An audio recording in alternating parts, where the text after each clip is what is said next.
100 sa 100 sa andito. 100 ho.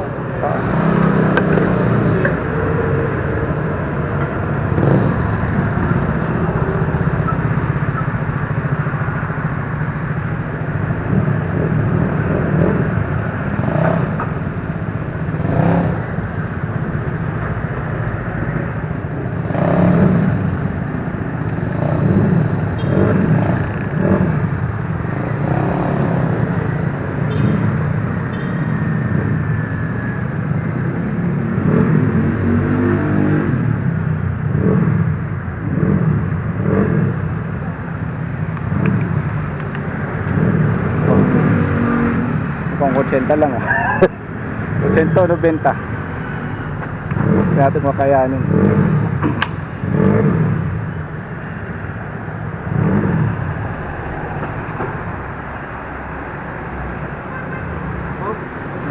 Okay na yan, okay na yan.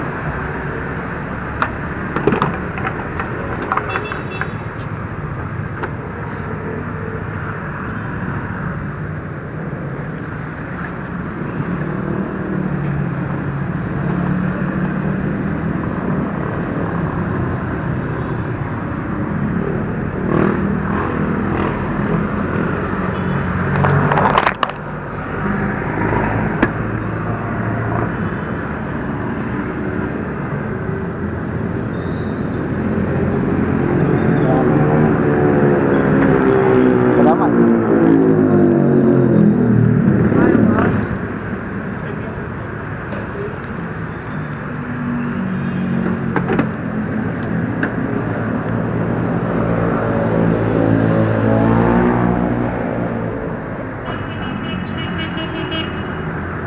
Yes.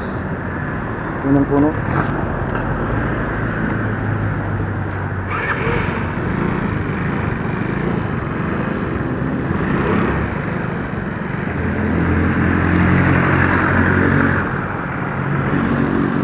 Ilaw. Ilaw.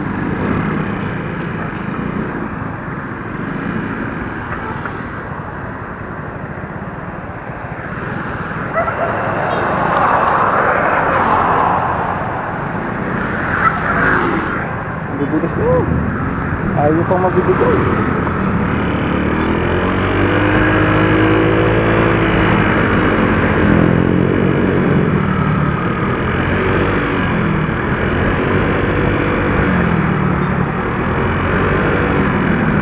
Okay mga ka-office-mate, gaya ng aking sinasabi sa inyo mga ka-office-mate, itong scooter na ito, itong SYM Radar 125, kapag narehistro ay gagamitin natin, ano? Ito na yun mga ka-office-mate, yung sinasabi ko sa inyo na nirehistro natin at ginagamit na natin ngayon. Mga ka-office-mate, magandang gabi sa inyo, no? It's me again, Eric Corralio Motovlog. Kung titignan ninyo mga ka-office-mate, tayo ay nag-full tank tayo ng gasolina, no?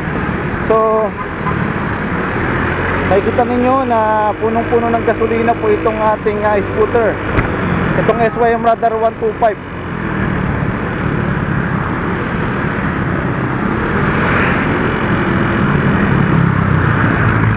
At pag tayo ay nakaupo, no, komportable ang ating pagkakaupo sa SYM Radar 125 na ito.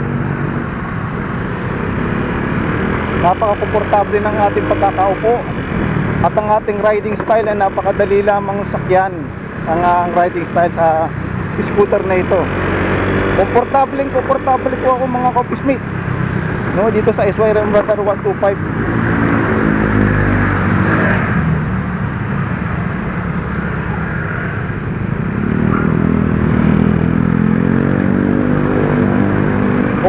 Komportable po tayo at nakakapagpaano na po tayo na nakasakay na po tayo ng maayos.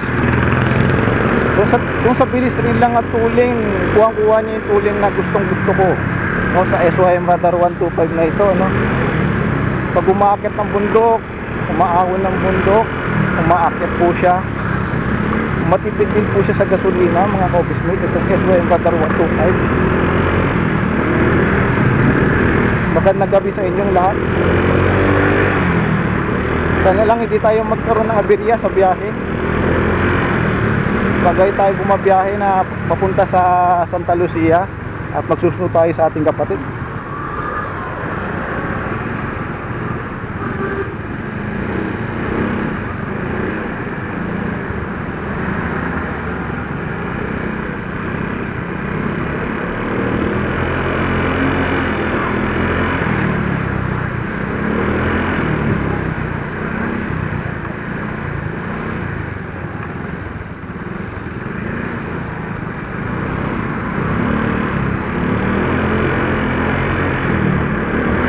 Sobrang tipid po niya sa gasolina mga office mate.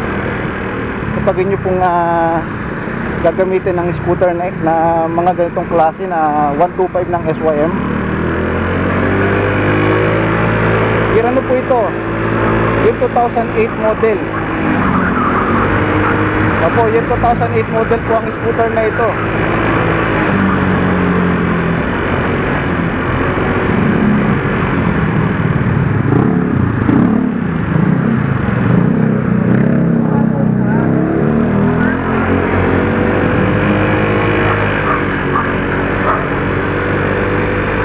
Sa mga handling naman ng andar niya, kapag dumadaan ka sa mga cornering, napaganda ng pagka-cornering niya, kumakapit kagad yung gulong mga ka-office mate ng SYM Radar 125, no?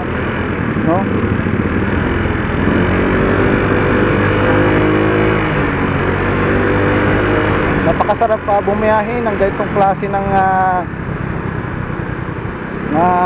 ganitong klaseng motorsiklo, no?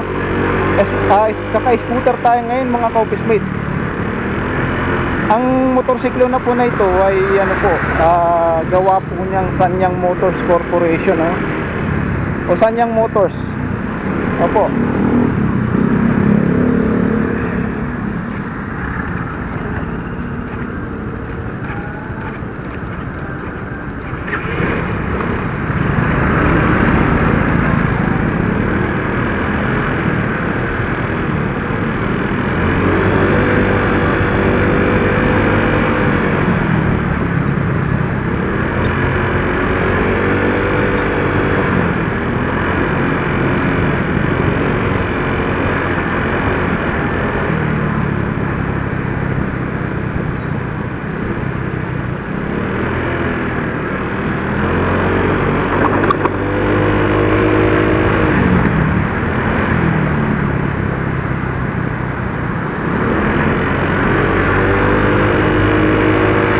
Kanyang gulong po ay 80-14 sa harap.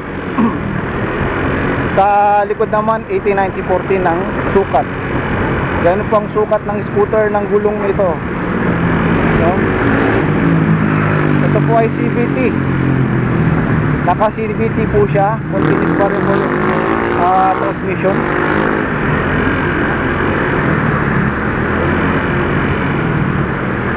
Ang sarap po palang mag-scooter mga ka-office mate. Hindi ka na kumakambyada. Gas and go na lang po ang gagawin mo kapag ikaw bumabiyahe na gamit ang scooter. At mga ka-office mate, ano? Napakadaling manuwi ng isang scooter na kagaya nito, SYM Radar 125. Hindi na po tayo nahihirapan sa pagpaparehistro ng scooter na ito. At napakadali po niyang i-rehistro. Sobrang dali po niyang i-rehistro kahit na po siya po ay nakapangalan pa po sa first owner, no? Pero gagawin ko po ang makakaya ko para ilipat sa akin pong pangalan ng scooter na ito, no?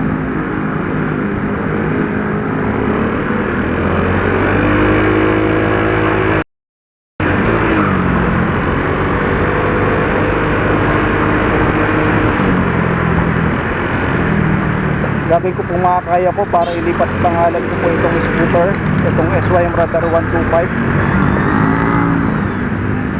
Kakayanin po natin yun. Kung meron pa man hadlang, pipilitin natin sa abot ng ating makakaya na may ilipat sa pangalan ko ang pangalan ng scooter na ito.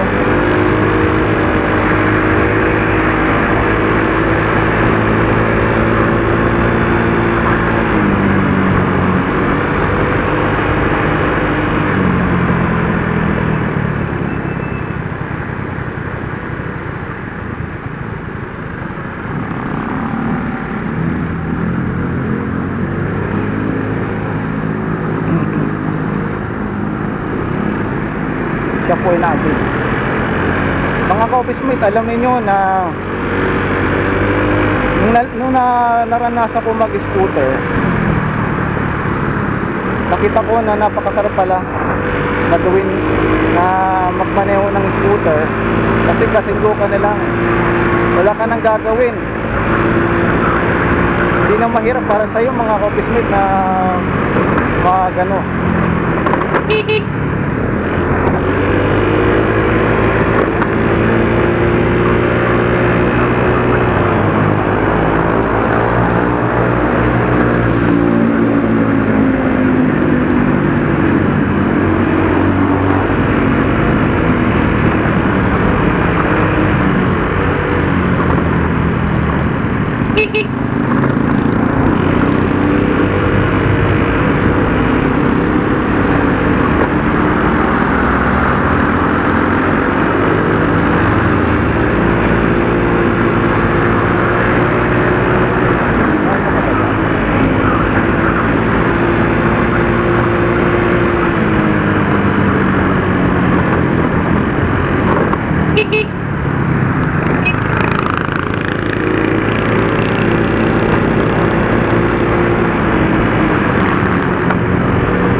Damnamin na lang natin yung ating pagmamaneho ng motor. Mamaya ko na kayo kakausapin mga ka-office mate.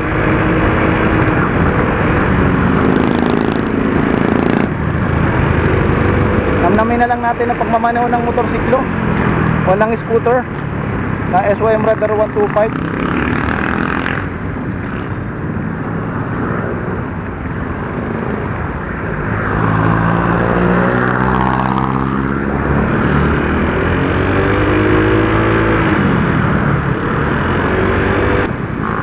Ito yung klase ng scooter na pagka hanapin. Para na rin ako naka 150cc mga office mate.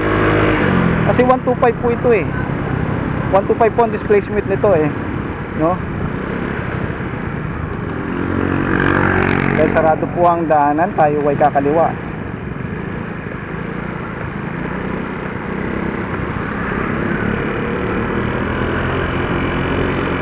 Sana po mga office mate, hindi na umulan ano.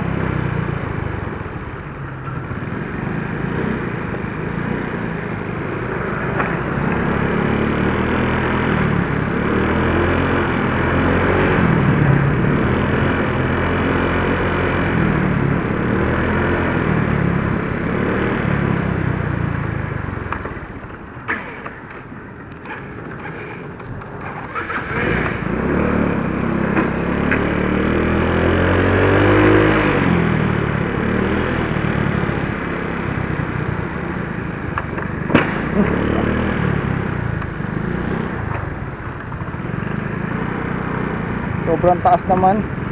Ang taas naman po ng ng humps dito. Grabe.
Mate, alam niyo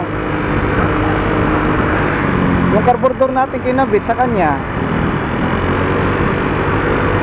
ay D-type carburetor, pero ang ginamit natin yung galing dun sa bagong carburetor, ano. Inilipat natin dun sa lumang carburetor para lang tumino yung biyahe natin, no.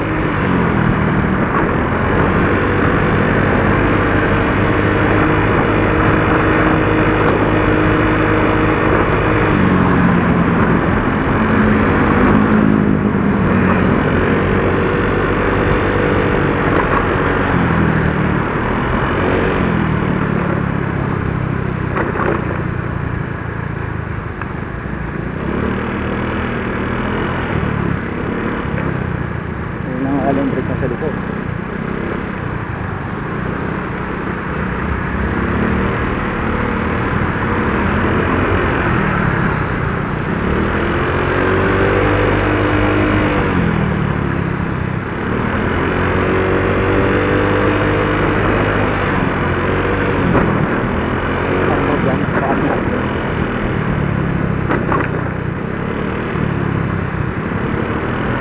So mga ka-office mate, ano, papunta na tayo doon sa ating destinasyon.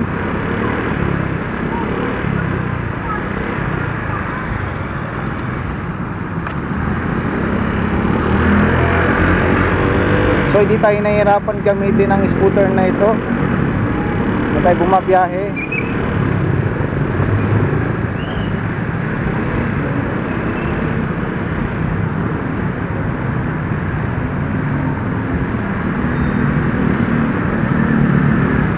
Makita po yung makina nito at maayos na po siya.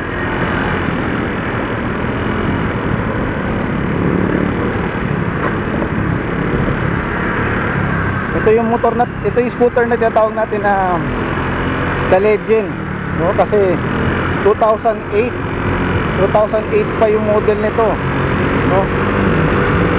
At ngayon nagagamit pa rin sa year 2025.